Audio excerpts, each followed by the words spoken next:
Hello guys, welcome to Tech Dada. আজকের যে ভিডিওটা, এই ভিডিওতে আমি দেখাবো হচ্ছে এই যে আপনারা দেখতে পাচ্ছেন, এটা হচ্ছে মার্সিভা ব্র্যান্ডের কেপি3 মডেল। এটা আপনার একটা মিনি ডিসি ইউপিএস। তো এই ইউপিএস এর মাধ্যমে সাধারণত আমরা আমাদের রাউটার ও অনুর ব্যাকআপ নিতে পারবো।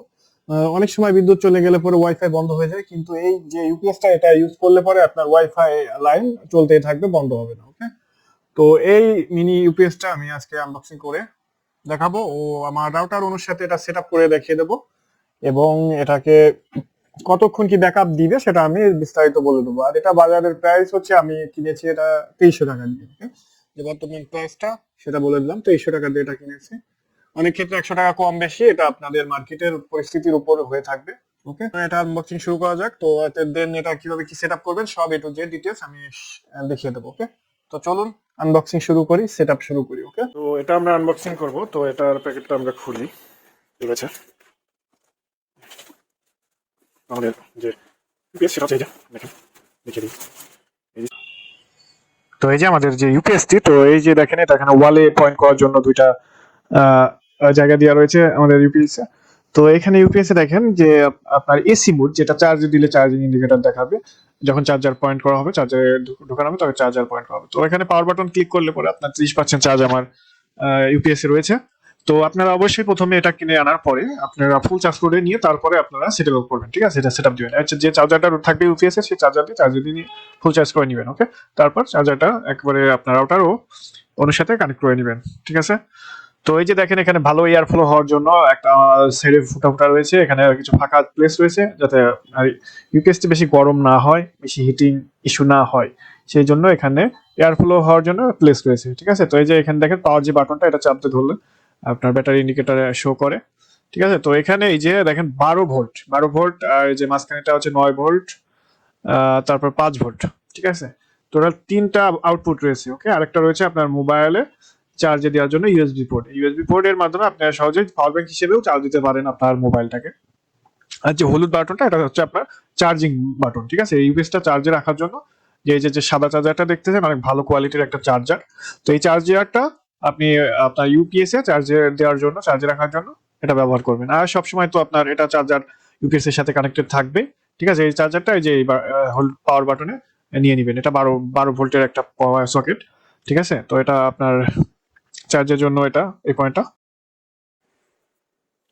তো ইউপিএসটি তে দুইটা কেবল রয়েছে। তো একটা কেবল হচ্ছে আপনার ডুয়েল। ঠিক আছে, দুইটা অপশন রয়েছে, 1/2 অপশন। ঠিক আছে, তো এই 1/2 অপশন বলতে বোঝাচ্ছে আপনার যদি, ঠিক আছে, আপনার অনুর ভোল্ট পাওয়ারটাও যদি সেম থাকে আর রাউটারের পাওয়ারও যদি সেম থাকে, সেক্ষেত্রে আপনি একটা যে কোনো, যদি এটা 12 ভোল্ট হয়ে থাকে বা 9 ভোল্ট, 100% 12 ভোল্ট অথবা 9 ভোল্ট, যদি আপনার দুইটা যদি সেম হয়, যেমন 12 ভোল্ট যদি আপনার রাউটারও যদি 12 ভোল্টের হয়ে থাকে, অনু যদি 12 ভোল্টের হয়ে থাকে, সেক্ষেত্রে আপনি এই যে এই জাস্ট একটা একটা দিয়ে, একটা কেবল দিয়ে আপনি অনু রাউটার দুটোই কানেক্ট করে লাইন নিয়ে নিতে পারবেন। ঠিক আছে, আর যদি ধরেন আপনার অনুটা, বিশেষ করে অনু সবই 12 ভোল্টের হয়ে থাকে, যদি অনু 12 ভোল্টের হয়, বা আপনার রাউটার যদি ধরেন 9 ভোল্টের হয়ে থাকে, সেক্ষেত্রে আপনি এই যে আরেকটা কেবল আছে, এই আরেকটা কেবল কানেক্ট করতে হবে। ঠিক আছে, এক্সট্রা আরেকটা কেবল রয়েছে, তো এই কেবল কানেক্ট করে এটা আপনার রাউটারে নিতে হবে। আর এই ডুয়েল যে কেবলের যে কোনো সিঙ্গেল কেবলটা আপনার অনুতে কানেক্ট করবেন। ঠিক আছে, এখানে 12 ভোল্ট ও 9 ভোল্ট, 5 ভোল্ট, তিনটা অপশন আছে। ভোল্টটা অবশ্যই মিল করে, যেটা দরকার ঠিক সেটা দিবেন। ঠিক আছে, এই ভোল্টেজের বিষয়টা অবশ্যই খেয়াল রাখবেন ডিভাইসটার সেফ রাখার জন্য। ঠিক আছে, তো আমার হচ্ছে অনু রাউটার দুটোই সেম ভোল্টেজ। ঠিক আছে, 12 ভোল্টের। তো আমি মূলত এই একটা কেবল দিয়ে আমার কাজ হয়ে যাবে। ওকে, তো এখন আমরা সরাসরি চলে যাব আমাদের অনু রাউটারের সাথে। ঠিক আছে, অনু রাউটারের সাথে এটা সেট আপ করবো। ওকে, চলুন। এটা সেট আপ খুবই সহজ। ঠিক আছে, তো আমি এটা সেট আপ করে নিব। তো এখানে আমি 12 ভোল্টের ভেতর কেবল ঢুকিয়ে দিয়েছি। তো এখন হচ্ছে এই যে পাওয়ার কেবলটা, আমি এটা যে চার্জারটা, রাউটারের চার্জার। ঠিক আছে, রাউটার নাম, এটা হচ্ছে আপনাদের ইউপিএস এর চার্জার। এটা আমি প্রথমে ইলেকট্রিসিটি লাইন দিয়ে দেবো। ঠিক আছে, আর অনুর লাইন, পুরনো লাইনগুলো খুলে দেবো। আমার এখন আর অনুর চার্জারগুলোর প্রয়োজন নেই। ঠিক আছে, অনুর চার্জারের প্রয়োজন নেই, অনুর চার্জার খুলবো। মানে রাউটারের পয়েন্ট থেকেও আমরা চার্জারটি খুলে নিব। দুটোই খুলে দিছি, ঠিক আছে। তো এখন চার্জার দুটো খুলে নিয়েছে, এখন রাউটারে কোনো লাইন নেই, কোনো তো লাইন চলে গেছে। তো এখন হচ্ছে আমাদের দুটো চার্জার, এই যে দুটো অনু রাউটারের চার্জার, এটা লাগবে না আপাতত, এটা আমি সেভ করে রেখে দিব। তো এখন হচ্ছে আমাদের সব লাইন খোলা, লাইন এখন পাওয়ার বন্ধ। তো এখন হচ্ছে আমরা কেবলের এই আমাদের ইউপিএস এর চার্জারটা লাইনে দিব। ওকে, তো এটা আমি লাইনে দিয়ে দিই। তো নিচে যে ইউপিএস এর চার্জার আমি লাইনে দিয়েছি, একটু নিচে দেখাইলে দেখতে পারবেন, এই যে এটা দিয়েছি। তো এই চার্জারটা আমাকে দিতে হবে এখন ইউপিএস। ওকে, আমার ইউপিএস এই চার্জারটা লাইন দিব।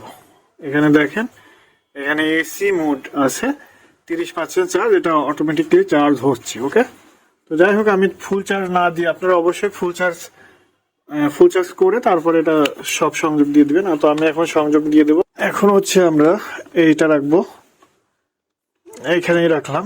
ওকে, অনুটা যাতে সেফ থাকে, প্রবলেম না হয়। তো এখন হচ্ছে আমরা, ওটা চার্জ হচ্ছে, এখন হচ্ছে আমাদের যে দুইটা 1/2 কেবল ছিল, ওইটা দিয়ে আমাদের হয়ে যাবে, আমার হয়ে যাবে। তো এখন একটা দিব অনুতে। ওকে, একটা দিব অনুতে, এই যে অনুতে লাইন চলে আসছে, ঠিক আছে, এখানে অনুর লাইন চলে আসছে। ওকে, আমাদের আর একটা দিব হচ্ছে আমাদের যে রাউটার। তো এখন আমরা রাউটারের এই যে সাইড দিয়ে তারটা নিয়ে সুন্দরভাবে এখন রাউটারের পাওয়ার পয়েন্টে লাইন দিয়ে দেবো। ওকে, তো এখন দেখেন এটা রাউটারের পয়েন্টে চলে গেছে আমাদের লাইন, রাউটারের লাইন চলে আসছে। দেখছেন এখানে ইন্ডিকেটর দেখা যাচ্ছে, এই যে এখানে দেখেন, একটু এখানে দেখেন নিচের সাইডে আপনার ইন্ডিকেটর হচ্ছে, এটা লাইন চলে আসবে। এখানে দেখেন এটা লাইন চলে আসে। তো এই হচ্ছে আমাদের সেটআপ। তো এখন হচ্ছে আমাদের বিদ্যুৎ চলে গেলেও আমাদের যে সার্ভিসটা, ওয়াইফাই সার্ভিসটা বিঘ্নিত হবে না, এটাই হচ্ছে মূল সেটআপ। তো জাস্ট কমপ্লিট। তো আমাদের যে রাউটারের ইউপিএস, তো এই ইউপিএস আমি দেখিয়ে দিই যে এখানে দেখেন আমাদের যে ইউপিএস এর চার্জার, এটা যদি এখন ধরেন কারেন্ট চলে যায় বা আমি এখান থেকে সুইচ অফ দিই, একই কথা। তো দেখেন আমাদের রাউটার কি বন্ধ হয় কিনা সেটাও একটু দেখিয়ে দিই, রাউটারের অনু। তো এখানে দেখেন এটা এসি মোডে আছে, এসি মোড বলতে চার্জার এটা কানেক্টেড আছে আর চার্জ 30%। ওকে, তো এটা বন্ধ হয় নাকি সেটা দেখিয়ে দিই। তো এখান থেকে আমি সুইচটা অফ করে দিব, ঠিক আছে, এই যে সুইচ অফ করে দিয়েছি। এখান থেকে দেখেন এসি মোডের ওখান থেকে সিগন্যাল চলে গেছে, এখন ব্যাকআপে চলছে। রাউটার ওয়ান আছে, আমাদের অনুতেও লাইন আছে, ঠিক আছে, আমাদের কোনো প্রবলেম হয় না। তো এখন আবার সুইচ দিয়ে দেবো, ঠিক আছে, এখানে দেখেন সুইচ দিয়ে দিই, ওখানে দেখেন এসি মোড চলে আসছে, আবার এসি মোডে লাইন চলে আসছে। তো এখানে চার্জিং হচ্ছে আর পাশাপাশি আমাদের রাউটারও অনু চলছে। তো এটাই হচ্ছে আমাদের ফুল সেটআপ। তো এখানে আমি চালিয়ে দেখেছি, এখানে আমি একটা পিসি চালাই, পাশাপাশি মোবাইল ও আর একটা রাউটারের সাথে ওয়্যারলেসলি কানেক্টেড আছে। এখানে আমার ব্যাকআপ আমি ফুল চালিয়ে দেখেছি, এখানে 7 ঘন্টা থেকে 8 ঘন্টা, ঠিক আছে, 8 ঘন্টার ভেতর আপনার 7 থেকে 8 ঘন্টা ব্যাকআপ আপনি পাবেন, ঠিক আছে, এটা 100%।